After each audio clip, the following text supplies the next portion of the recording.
2017, on parle de plus en plus, et c'est correct, des patients partenaires, des patients qui s'impliquent avec les médecins dans la gestion de la maladie, les différentes stratégies thérapeutiques, les changements de traitement, etc. Mais moi, ce qui m'avait frappé avec la maladie cœliaque et qui avait tendance à m'agacer, c'est que beaucoup de mes collègues gastro-entérologues ont finalement une attitude avec les patients qui n'est pas forcément toujours aidante, de les accompagner dans ce processus de la diète sans gluten, de la vie sans gluten, du suivi comme tel, du partenariat avec le médecin de famille qui peut dépister l'apparition de complications telles ou telles. Et comme je pense que les patients qui sont cœliaques ou intolérants au gluten, mais sont vraiment obligés de s'appuyer sur le gastro-entérologue qui est vraiment au bout de la chaîne du savoir de la maladie cœliaque. Parce que si moi, gastro-entérologue, je ne sais pas orienter, diriger, aider mon patient pour la maladie cœliaque, qui va le faire? Donc on avait eu cette idée de dire, et si le médecin aussi devenait un partenaire?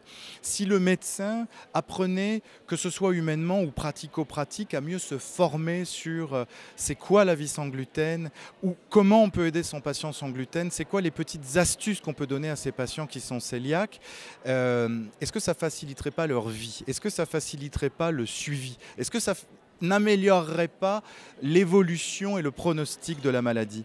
Donc c'est ce petit clin d'œil aux patients partenaires qu'on a fait en créant cette petite notion de médecin partenaire, mais une manière un peu de challenger mes collègues sur la maladie cœliaque, parce qu'il y a encore beaucoup de bêtises qui se disent dans le monde médical là-dessus et on essaye de lutter contre. Alors c'est ce message-là qu'on a essayé de passer ce matin. Que ce soit une maladie cœliaque ou que ce soit n'importe quelle autre maladie auto-immune, quelque part, c'est des maladies qui sont incurables, c'est-à-dire qu'on va avoir toute la vie. On s'entend que la maladie cœliaque, elle guérit quand on a la diète sans gluten, mais je veux dire, on ne pourra plus jamais manger de gluten.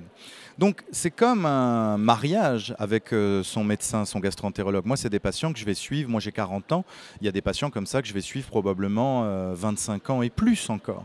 Alors, dans ce partenariat-là, si moi, je ne peux pas aider mes patients ou leur donner des astuces complémentaires à ce que leur auront donné les diététiciennes, les nutritionnistes, qui pourra le faire? Donc c'est pour ça que ça me paraît très important, si je prétends être spécialiste à la maladie cœliaque, certes, être toujours au courant des évolutions techniques, scientifiques, etc., parce que c'est ça ma job, mais dans une ville comme Montréal qui bouillonne et où il y a beaucoup de bouffe, de gastronomie, beaucoup de restaurants, de mode culinaire, etc., etc., c'est quand même la moindre des choses que je m'implique dans ce partenariat-là qui va durer 20-25 ans. Ne fût-ce que pour avoir une belle relation avec mes patients. C'est important ça, d'avoir une belle relation. Il y a la confiance, mais on peut aussi se jaser de choses et d'autres. Vous savez que moi, dans ma vie, je suis sans gluten parce que ma fille est cœliaque. Alors, je suis sans gluten chez moi quand je suis avec ma fille, mais je veux dire, je sais ce que c'est que les tenants et aboutissants d'une vie sans gluten. Ça me permet de créer une complicité avec mes patients cœliaques. J'aime beaucoup ça. Et me tenir informé sur ce qui se passe au niveau du sans gluten à Montréal, eh ben, pour moi, c'est un gage d'une relation de belle qualité avec les patients. C'est primordial.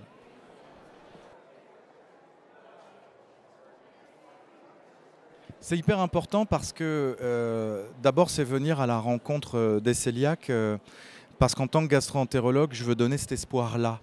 Au début de la conférence, j'ai demandé aux gens s'ils avaient par rapport à la relation avec leur médecin, peut-être au moment de l'annonce du diagnostic, des moments qui ont été frustrants, énervants ou mal vécus. Et il y a comme 20 personnes qui se sont levées, puis si on avait attendu 5 minutes de plus, il y en aurait eu 40 ou 60.